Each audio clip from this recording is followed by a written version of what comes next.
Imagina um piloto de testes veterano, daqueles que já viram de tudo, olhando pela primeira vez para um caça de última geração e simplesmente começando a rir. Não uma risadinha discreta, uma gargalhada de verdade na frente de generais e engenheiros, porque como é que um avião de combate projetado para vencer a competição mais cara da história da aviação militar podia ter uma cara de hipopótamo sorridente?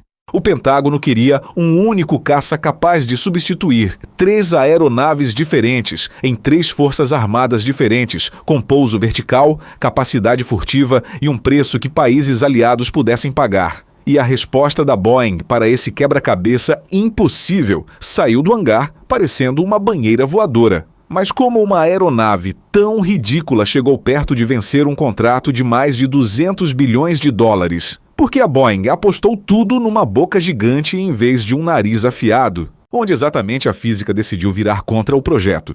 Quando foi que a engenharia teve que ceder lugar para a estética? E será que feio realmente significa inferior no mundo da aviação de combate?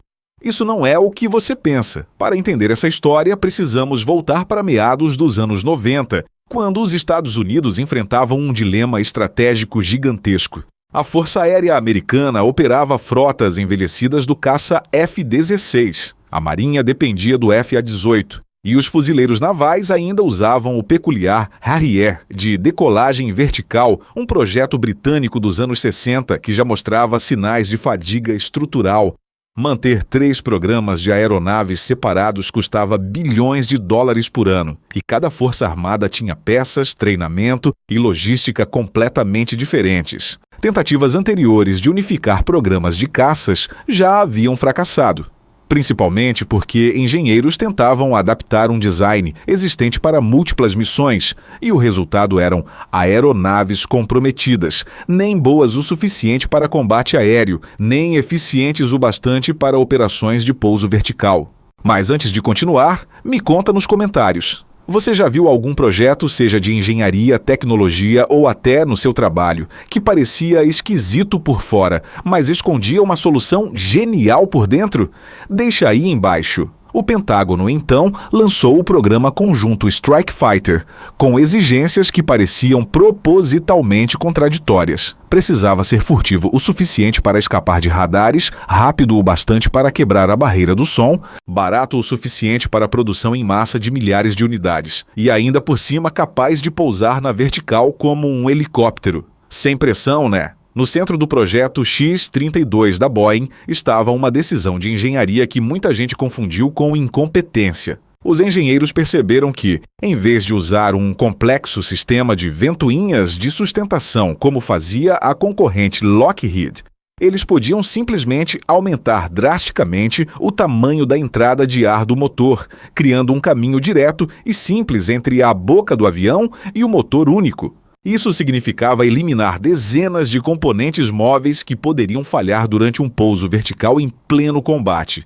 o que é basicamente uma sentença de morte para o piloto se alguma peça travar a 30 metros do chão. O resultado foi aquela boca gigantesca, comparada por muitos a um tubarão-baleia se alimentando, que na verdade representava uma aposta calculada em simplicidade mecânica acima de sofisticação tecnológica. A asa delta também seguia essa lógica. Era a maior peça única de fibra de carbono já instalada em um caça, e a Boeing projetava uma redução de 75% no tempo de montagem, além de eliminar milhares de parafusos e rebites que representavam pontos potenciais de falha estrutural.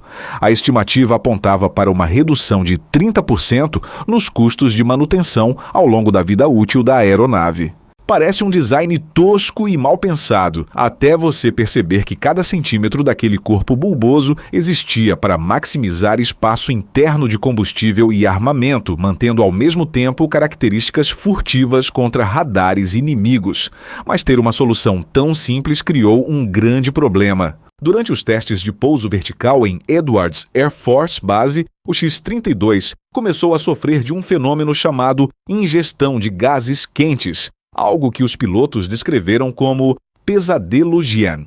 O próprio escapamento do avião era sugado de volta para dentro do motor durante a manobra de pairar no ar, reduzindo drasticamente a potência disponível e ameaçando um superaquecimento catastrófico. Um piloto de testes relatou que, num momento, você tinha controle total da aeronave e no seguinte estava lutando contra rolamentos não comandados enquanto rezava para o motor não derreter por dentro. Mais de uma demonstração precisou ser interrompida antes do previsto, com engenheiros correndo para evitar danos permanentes à turbina.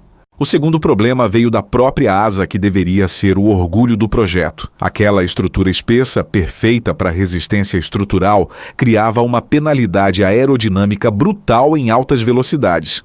Em simulações de combate aéreo, os pilotos se viam constantemente atrás da chamada curva de potência, incapazes de igualar a agilidade que se esperava de um caça de quinta geração. Um engenheiro da Boeing chegou a admitir, anos depois, com evidente frustração na voz, que nós tínhamos o avião mais fácil de manter, mas eles tinham o mais capaz numa briga aérea. O terceiro problema era puramente operacional.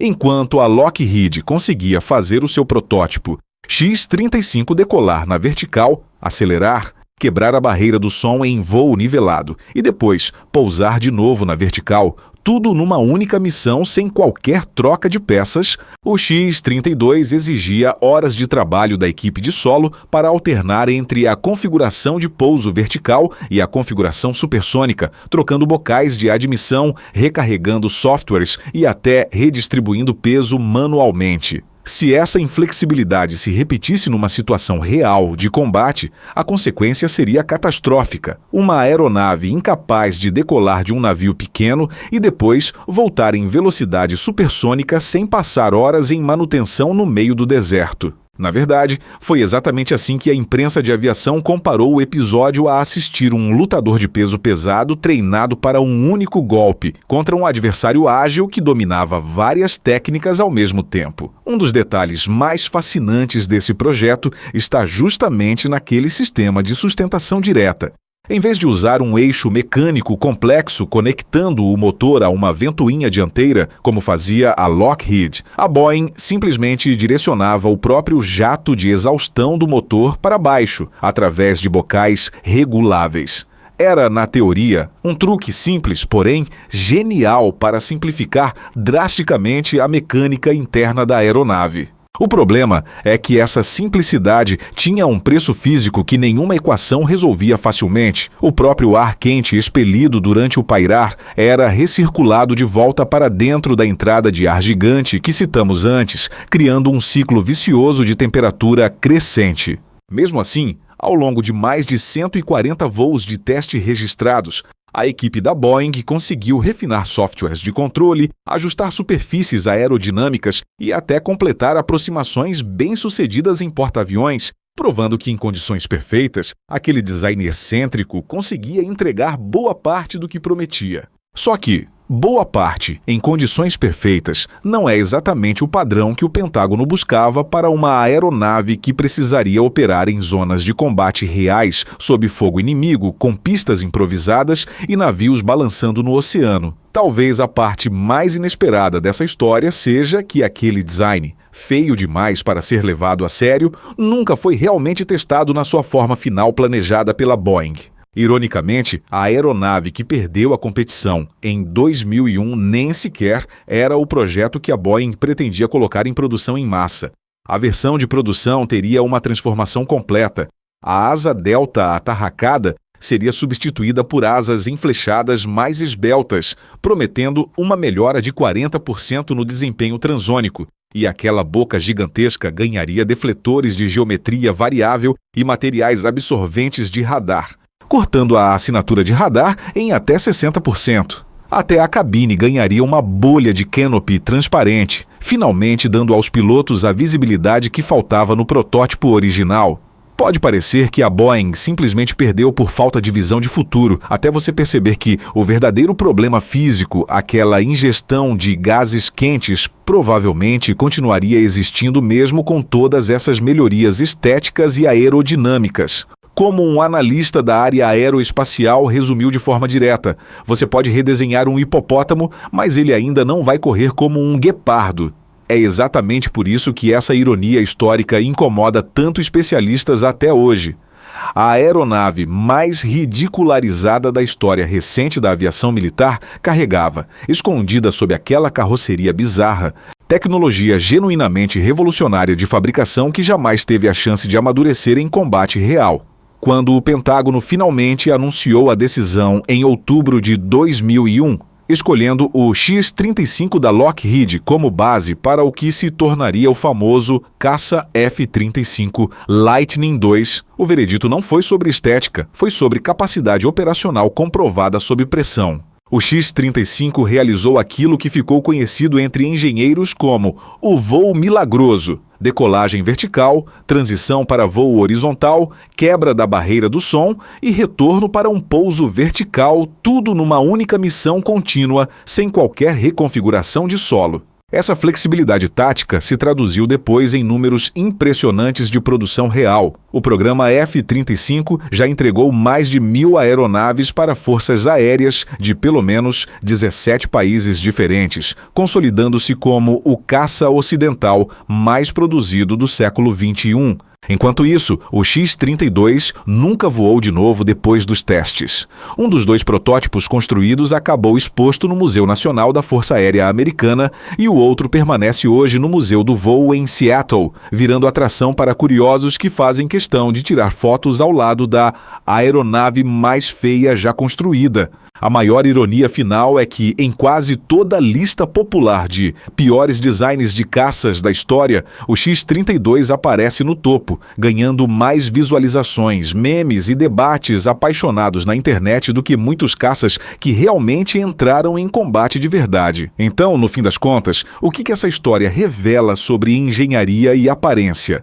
O X-32 não perdeu por causa da boca gigante ou do corpo atarracado. Ele perdeu porque quando a teoria de engenharia encontrou a física real do voo, os números simplesmente não fecharam. Ingestão de gases quentes, penalidades aerodinâmicas e falta de flexibilidade operacional não são problemas cosméticos que se resolvem com uma boa campanha de marketing. O paradoxo final é que essa aeronave zombada e ridicularizada em praticamente toda foto que circulou pelo mundo escondia soluções de manufatura genuinamente revolucionárias, técnicas de fabricação de asa única que depois influenciaram toda a indústria aeroespacial. E uma filosofia modular que hoje aparece em drones modernos e conceitos de caças de 6ª geração. Parece piada. Até você perceber que, às vezes, os projetos mais corajosos, mesmo fracassando, ensinam lições mais valiosas do que os sucessos perfeitos.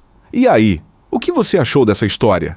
Deixa seu like se você não sabia que o X-32 quase venceu a competição que criou o F-35. Se inscreve no canal para mais histórias sobre aviação militar e projetos que desafiaram o senso comum e comenta aí embaixo. Você acha que a Boeing merecia uma segunda chance com a versão de produção do X-32? Até a próxima!